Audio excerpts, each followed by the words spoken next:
Well, I'm not sure what today is going to encompass because it's kind of cloudy. It was just spitting. I think it's just little bits of spitting, nothing major. And I was hoping to get out and do some fun stuff since it's a weekend, but I don't know if that's going to be possible. Right now, I'm headed over to Potlatch because the guy who's doing the tiling works on weekends. So I go over and open up so he can do his stuff.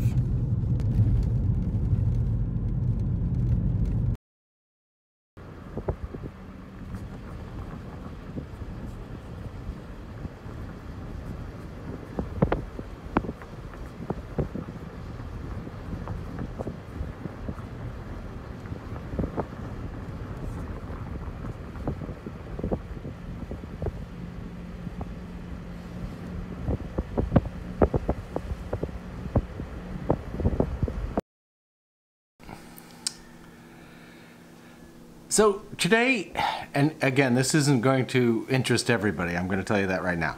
I'm going to be talking about coffee because I've been learning a ton about coffee. I needed something new to learn, I guess. I don't know. I never realized there was so much to know about coffee production, fair trade, the whole works of it. And it's really, you know, an incredible process. It's also, in case you didn't know, coffee is the second most traded commodity on the planet. Oil's 1, coffee's 2. So it's a big business, and if you start looking at it, you know, closely to learn all the aspects, it grows in only a certain band around the planet. And it's one of those things that most of the farms that grow it are relatively small. They're not big farming operations by any means. They're little small family plots, not that large, a couple acres or so, and they bring it to a co-op. And it really depends on which country, how they sell it, the quality of the beans, and it starts out, it's like a whole bunch of beans on a branch, and then it goes, they ripen up and they call them cherries. And the cherries looks like a cherry, it's red. But that's the pulpy part on the outside. After you take the pulpy part off, then you have like picture a pistachio has that like white outside. It has over the bean, has a white covering, a mucilage. And you have to ferment them for a certain amount of time so that can come off. And then they run them through, there's water channels, and there's different ways to process them. The lighter, lower grade beans float up, and those are carried down through these like canals. And then the heavier, better beans sit on the bottom. But, you know, one of the fascinating things about it is that when the coffee is produced, these farmers, even with, you know, and I've been trying to learn about fair trade, how that works, does it really work, all that kind of stuff. And how it's supposed to work, fair trade, is that the farmers are supposed to agree to certain practices, etc., etc. And with those practices, there's of course requirements, things you don't use child labor, this, that, and the other stuff. All very nice stuff. But a lot of times what ends up happening is in that fair trade, it's not really a fair trade because you're dealing with people who are, you know, trying to make a living farming, growing these coffee beans, and they don't have a high level of education, etc., and they're reliant on taking their small, relatively small crop and producing it with other people's small crops and cooperative or whatever kind of thing. So they only get, I think on average, it's like $1.60 a pound. And if you get the time, and if you're interested in coffee, look at how it's produced around the world and the amount of work that has to go into it. So when they get like $1.60 a pound for growing it, etc., and then you start watching all the processes that coffee goes through, so that you can, you know, have a $3, $4, $5 cup of coffee. It's like, you look at it and you say, you know, the stuff should be like $50 a pound minimum.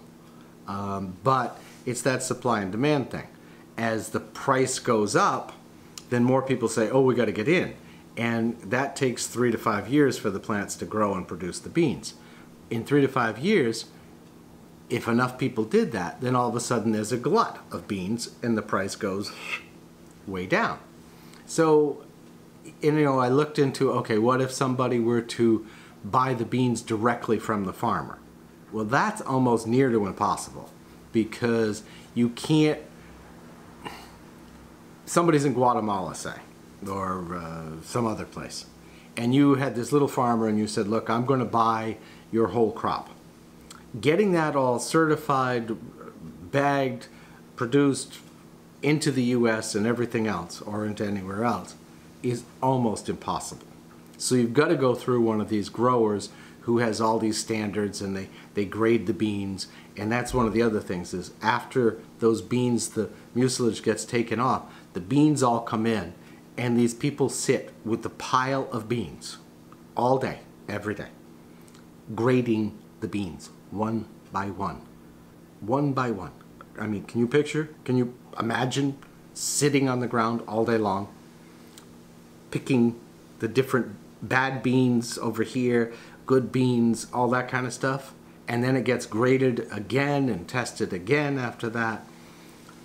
So it's really quite the process of what happens. And a lot of times, you know, big players like Starbucks and whatever will use coffees that they're grown mostly, I think, in Indonesia, where they can have multiple crops all year long going, and they can keep the price lower.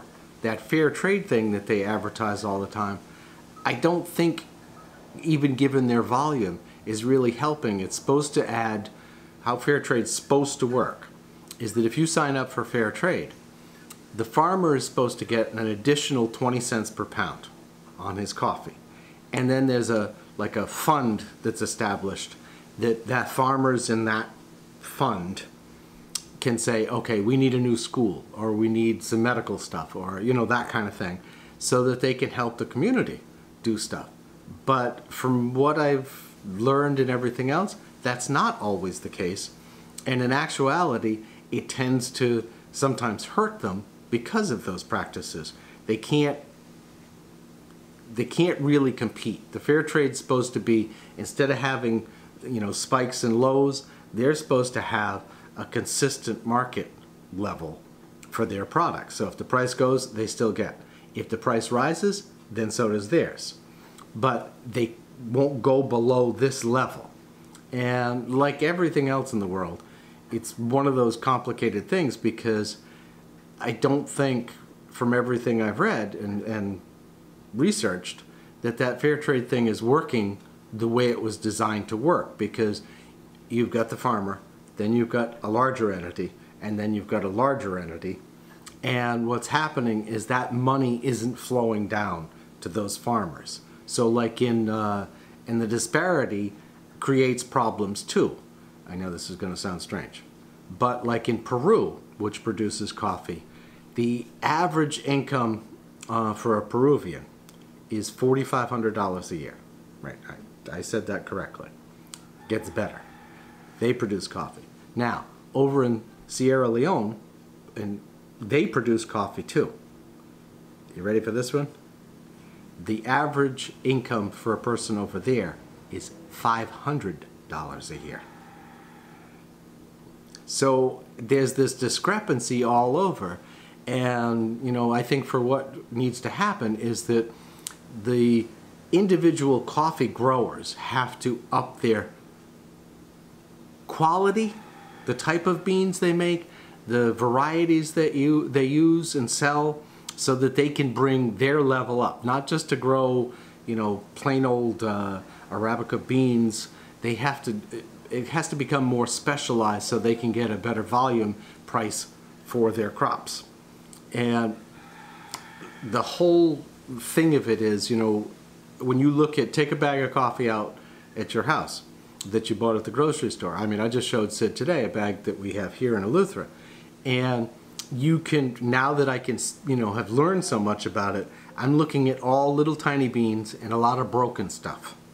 And those little tiny beans are the ones that float up to the top and get washed down the channels and are considered inferior beans. So this is one of those things I'm just really interested in learning. There's a lot to learn, you know, as far as one of the things I've learned is, you know, everybody likes this fair trade, organic, blah, blah, blah. But the organic coffees don't tend to have the flavors of the non-organic coffees. I mean, there's probably some, but overall they don't have the flavors come out. And then when you get into the brewing aspects, oh my God, there's so many. There's, you know, French press, the Chemex, there's all different kinds. And the serious coffee people, like, you weigh everything. You put X amount of beans on a scale, X amount of water in the thing, X amount of time to brew it. And it's really, I don't know, to me it's one of those things there's so much to learn about it. You know, then there's the roasting of the coffee. How far does it go to where do you go to the first crack? That's when the moisture sort of blows out of the bean and you can, I guess, actually hear the bean popping. And then after that, the next one up would be the second crack. And so, okay, that was fun. Camera had some kind of an issue. But somewhere between the first crack and the second crack is where you get varying flavors depending on the variety of coffee. After you hit second crack, that's like your dark roasts. And if you go far enough past the second crack, the bean actually gets to be like carbon and can catch on fire. So it's really a fascinating subject, and with so many people, you know, drinking coffee and everything else, I think there needs to be, and I think there will. One, I think we're just in the beginning of the third phase of coffee. One was massive coffee production. Whenever that happened, 40s, 50s, everybody had, you know, in the 40s and 50s, that's when it started. There was you know, everybody could get coffee. Then it went into a more specialized coffee shop, the Starbucks, Dunkin' Donuts, the chains. And I think this next phase is going to be more specialty. People are going to appreciate coffee on a lower level. So this third phase is where coffee gets much more specialized. People grow varying coffees, and those coffees all have individual flavors. They're not over roasted. You're going to drink specialty coffee, and there's going to be more specialty coffees for sale and more specialty coffee shops around in different places. And that's where I think the coffee industry is going. Why I'm doing, yeah, I just wanted to learn about it. You know, I love coffee. So it's been great, and there's still a ton to learn. So learn about coffee or something else.